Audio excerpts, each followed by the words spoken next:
और यूएसएसआर का विघटन हो गया, तो अमेरिका के सामने एक चैलेंज था कि एक नकली दुश्मन खड़ा किया जाए, क्योंकि अगर नकली दुश्मन खड़ा नहीं किया जाएगा तो युद्ध किसके खिलाफ लड़ा जाएगा। और हटिंगटन की वो थ्योरी आप सब लोग जानते हैं, क्लैश ऑफ सिविलाइजेशन, उसमें कहा गया कि क्रिश्चियनिटी का एक दुश्मन बनाना पड़ेगा, और दुश्मन बनाया गया इस्लाम का। और इस्लाम के साथ एक दिक्कत ये थी कि जहां इस्लाम था वहां तेल था, और सामरिक शक्ति के लिए तेल बहुत जरूरी था। इसीलिए पूरी दुनिया में इस्लामोफोबिया की शुरुआत हुई, और उस इस्लामोफोबिया के चलते ये जो मोदी जी कहते हैं या स्मृति जी कहते हैं या हमारा एबीवीपी कहता है कि भारत में जो रहना होगा वंदे मातरम कहना होगा, ये दरअसल जॉर्ज बुश से सीख करके आए हैं। जॉर्ज बुश भी कहा था कि या तो आप हमारे साथ हैं या आप आतंकवादियों के साथ हैं। आजकल भी ये लोग कह रहे हैं कि या तो आप लोग देशभक्तों के साथ हैं, स्वघोषित देशभक्त, या देश के खिलाफ हैं। कौन तय करेगा कि देश क्या है और देश के पक्ष में क्या है और देश के विपक्ष में क्या है। जब हम संविधान का नाम लेते हैं तो इनको थोड़ी मिर्ची लगनी शुरू हो जाती है, लेकिन हम क्या करें, मिर्ची लगती है तो लगती है। संविधान से बेहतर कोई चीज हमारे पास है नहीं, इसीलिए हम हमेशा संवैधानिक होने की बात करते हैं। तो इस्लामोफोबिया जब पूरी दुनिया के अंदर फैल रही थी तो जॉर्ज बुश ने कहा था वेस्ट वर्सेज इस्लाम। पहले बोला यूएसए वर्सेज इस्लाम, फिर बोला वेस्ट वर्सेज इस्लाम, फिर बोला वेस्ट वर्सेज इस्लाम। और ओबामा का जो प्रकरण हुआ, मतलब ओबामा का नहीं, ओसामा का, माफ कीजिएगा, ओसामा का जो प्रकरण हुआ, उस प्रकरण की सच्चाई आप सब लोग जानते हैं। आज तक नहीं पता लग पाया कि एक प्लेन क्रैश होने के चलते उतनी बड़ी बिल्डिंग गिर क्यों गई। एक रिपोर्ट आया था, डॉक्यूमेंट्री भी मैंने यूट्यूब पे देखा, कि सिर्फ प्लेन क्रैश होने से उतनी बड़ी बिल्डिंग गिर नहीं सकती। वो बिल्डिंग गिरी नहीं, गिराई गई है। पहले उसको खड़ा किया गया यूएसएसआर के खिलाफ, फिर उसको मारा गया पूरी दुनिया को यूनाइट करने के लिए। ये इस तरीके से इस्तेमाल करते हैं धर्म का, जाति का, लोगों का और विचारधारा का। और आजकल ये इस्तेमाल करना चाहते हैं भगत सिंह का। लेकिन इनको हम बता दें कि भगत सिंह को इस्तेमाल करना इतना आसान नहीं है, क्योंकि जब तुम हिंदू राष्ट्र बनाना चाहते हो तो भगत सिंह को अपनाओगे कैसे, क्योंकि उन्होंने लिखा है मैं नास्तिक क्यों हूँ। तो किसी नास्तिक को अपना आइकन कैसे बना पाओगे? अगर बनाओगे तो फिर हिंदू राष्ट्र कैसे बनाओगे? ये इनकी दिक्कत है। इसीलिए ये भगत सिंह से प्रेम नहीं दिखा रहे हैं। भगत सिंह को जो मानने वाले लोग हैं ये उनके खिलाफ अपनी नफरत दिखा रहे हैं। इस बात को हमको समझना पड़ेगा। इसीलिए दोस्तों, जो यूनिटी की बात बार बार की जा रही है वो इसलिए की जा रही है कि ब्रेख्त ने कहा था कि कभी आपका नंबर भी आ सकता है।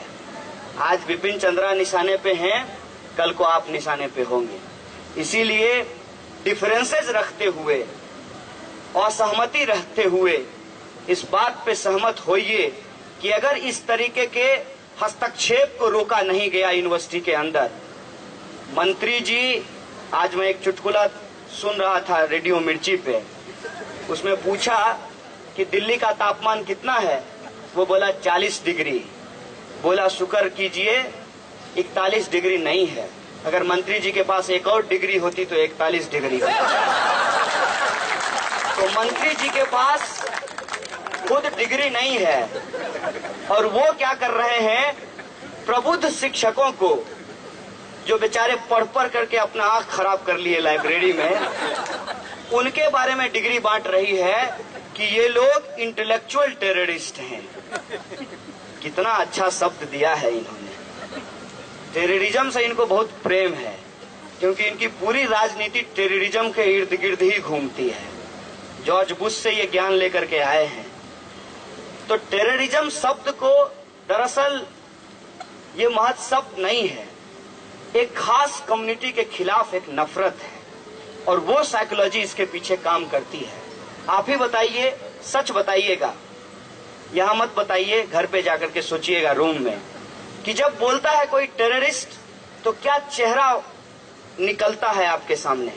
कभी प्रज्ञा ठाकुर का चेहरा आता है आपके दिमाग में? नहीं, कभी नहीं आएगा। कर्नल पुरोहित का चेहरा कभी नहीं आएगा। आपके दिमाग में क्या आता है? आपके दिमाग में एक दाढ़ी बढ़ाया हुआ लड़का जो कि जालीदार टोपी पहना हुआ है उसका चेहरा इमर्ज करेगा। हो सकता है कि ओसामा का चेहरा आपकी नजर में आ जाए, कसाब का चेहरा आपके नजर में आ जाए। इस तरीके से फैसिज्म आपकी साइकोलॉजी से खेलता है। और सच्चाई क्या है ये देख लीजिए, पूरे देश के अंदर तमाम बम ब्लास्ट के केस में इनोसेंट मुस्लिम यूथ को फंसाया गया और 14 साल 15 साल के बाद वो रिहा होकर के वापस आया। अभी कुछ दिन पहले तमाम केसेस में बहुत सारे लोग निकले हैं और इनके लोग जहां फंसते हैं वहां फाइल गायब हो जाती है। मालेगांव बम ब्लास्ट के फाइल को पांव लग गया है, वो अचानक से गायब हो गई है। कुछ फाइल इनके सरकार में आते ही गायब हो जाती है और कुछ फाइल को ये लोग जला देते हैं। आपको मालूम होगा कि जब ये नई सरकार आई तो बहुत सारे फाइल को ये कह करके जला दिया गया कि ये बेकार फाइल है, इसको रखने में दिक्कत हो रही है। अरे डिजिटल इंडिया, तुम उसको स्कैन करके एक छोटे से पेन ड्राइव में रख सकते हो, फिर तुम कहते हो कि रखने में दिक्कत हो रही है।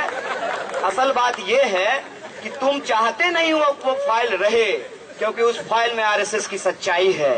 इनको बड़ा प्रेम उमड़ रहा है सुभाष चंद्र बोस से। आजकल सुभाष चंद्र बोस को बहुत प्रेम से ये नाम ले रहे हैं।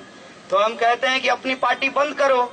और सुभाष चंद्र बोस ने एक पार्टी बनाई थी फॉरवर्ड ब्लॉक, तो सब संगी जाकर के फॉरवर्ड ब्लॉक ज्वाइन करो, तब हम समझेंगे कि तुमको सुभाष चंद्र बोस से प्रेम है। और एक और सच्चाई जान लो कि ये फॉरवर्ड ब्लॉक जानते हो किसके खिलाफ चुनाव लड़ती है? बीजेपी के खिलाफ चुनाव लड़ती है, सीपीएम और सीपीआई के साथ मिलकर के। ये सच भी जान लो। एक सच तुमको और बता देते हैं इस देश का, जितने भगत सिंह के साथी थे जो बच गए, जिसको अंग्रेज मार नहीं पाए, जिनके खिलाफ फणीश्वर घोष जैसा कोई गवाह नहीं मिल पाया, वो सब लोग बाद में कम्युनिस्ट मूवमेंट को ज्वाइन किए और कम्युनिस्ट पार्टी ऑफ इंडिया के जनरल सेक्रेटरी हुए। जो हमारे अजय घोष हैं, वो भगत सिंह के बहुत अच्छे मित्र थे, वो कम्युनिस्ट पार्टी ऑफ इंडिया के जनरल सेक्रेटरी थे। तमाम लोग, बटुकेश्वर दत्त, मैं इस बार गया था पटना, उनके ऊपर माल्यार्पण करके आया हूँ।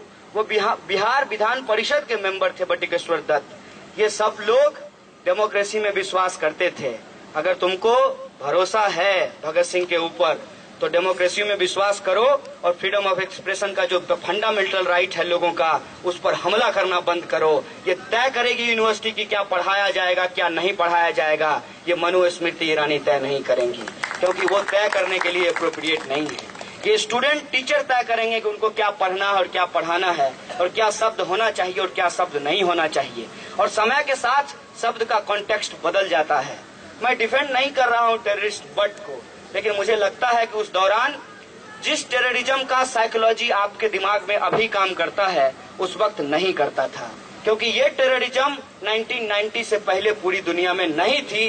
जिस टेररिज्म को लेकर के आज इतना बड़ा पॉलिटिक्स हमारे सामने खड़ा किया जा रहा है, इस्लामोफोबिया पूरी दुनिया में नहीं थी, जिसको लेकर के आतंकवाद को इतना बड़ा मुद्दा बनाया जा रहा है।